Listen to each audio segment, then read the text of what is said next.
The Tina Fontaine trial has become the face of missing Indigenous women and girls and the cover of image for the injustice against First Nations community all across Canada. Tina Fontaine was raised by her great-aunt Thelma Favell in Sakeeng First Nation. When she was 15, Tina decided to travel to Winnipeg on June 30, 2014 to reconnect with her birth mother. It is said that she came to this decision after her father, Eugene Fontaine, was killed in October 2011. Her aunt told the press she didn't know how to function without her father. Tina was supposed to stay in the city for a week, but she did not return home to her aunt. She met a boyfriend in Winnipeg and quickly became addicted to drugs and alcohol. The couple met Raymond Cormier, who told them his name was Sebastian while the 56-year-old was riding his bike. Tina was homeless and asked Raymond if she could stay with him for a while. Tina's great-aunt was very worried because she had not heard from Tina and she did not return home.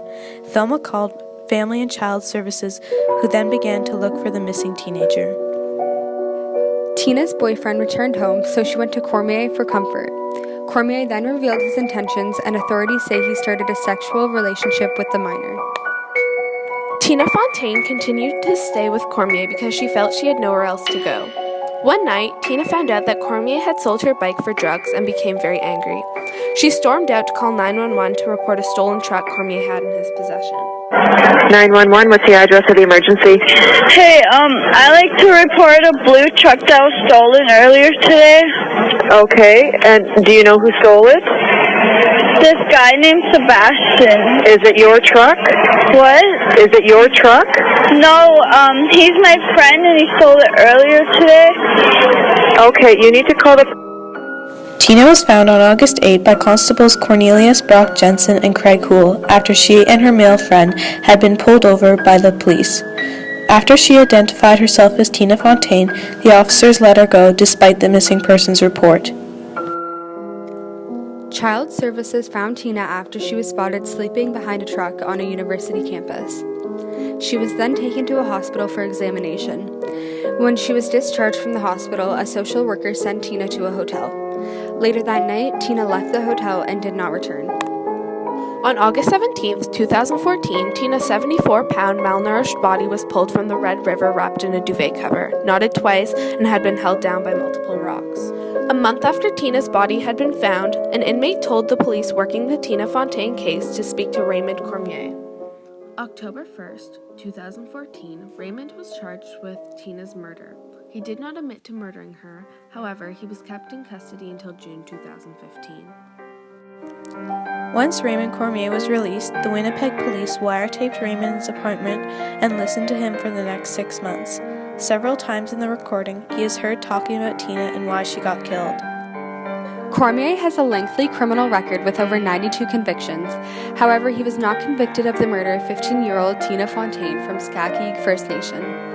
On February 22, 2018, Raymond Cormier is found not guilty for second-degree murder of Tina Fontaine by the jury.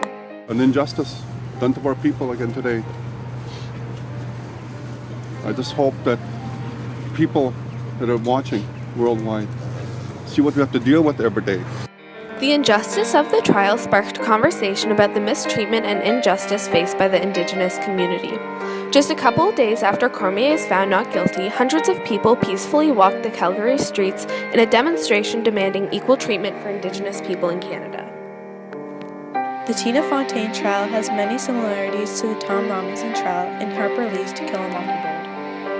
Tina Fontaine symbolizes a mockingbird because she was an innocent teenager who was exposed to the reality of the world, much like Scout was in the novel. As stated in To Kill a Mockingbird, mockingbirds don't do one thing but make music for us to enjoy. They don't eat up people's gardens, they don't nest in corn ribs, they don't do one thing but sing their hearts out for us. That's why it's a sin to kill a mockingbird. Tina Fontaine is a mockingbird because she never hurt anybody and still paid the ultimate price.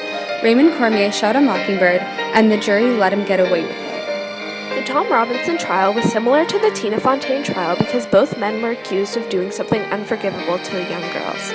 However, they are different because Tom was wrongly accused of raping Mayala Ewell. There was a lot of evidence proving Tom to be not guilty, but the jury found him guilty anyways. Raymond Cormier should have been convicted with Tina's murder, but was not because it was the word of a white man's against a person of color's word, much like the Tom Robinson case. Both these cases illustrate racism, and neither has given the justice that the victims deserve. Both these cases are proof that racism is still alive and well today. In both cases, it is the word of a white man against a person of color. As said in To Kill a Mockingbird, the one place where a man ought to get a square deal is in the courtroom, be he any color of the rainbow, but people have a way of carrying their resentment right into a jury box. Atticus says this when explaining to his son the problems of a biased jury. In the eyes of a biased jury, a white man and a person of color are not equal playing fields. Therefore, the outcome is almost always unjust. The Tina Fontaine trial is an example of literary tension because racism versus reason is seen throughout the trial.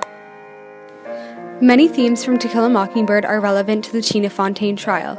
One theme is the use and abuse of power because the jury in both trials have abused their power and led to unfair trials. A jury's duty is to make decisions upon evidence and what's fair. The jury in both the Tina Fontaine case and the Tom Robinson case abused their power as a jury and did not make their decision based on evidence, but instead racial prejudice. Another theme relevant to both cases was the miscarriage of justice. Tina and Tom did not get the justice that they deserved. Both trials resulted in the death of innocent people as a consequence of the injustice. Scout was exposed to the miscarriage of justice after witnessing the Tom Robinson trial. Scout realized how unfairly the black community was being treated in Macomb. Tom Robinson is a colored man, Jem. No jury in this part of the world is going to say, "We think you're guilty, but not very," on a charge like that. Many activists hope that the miscarriage of justice for Tina opens Canada's eyes on the unfair treatment of the Indigenous community.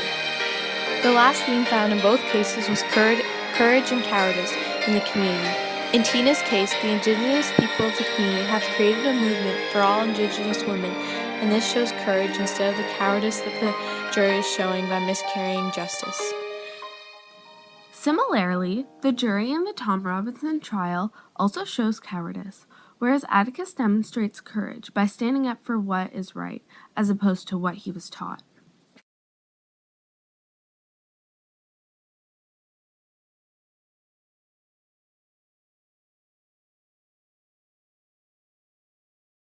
The minister said in a statement, "As a society, we can and must do better to improve outcomes for Indigenous girls and women."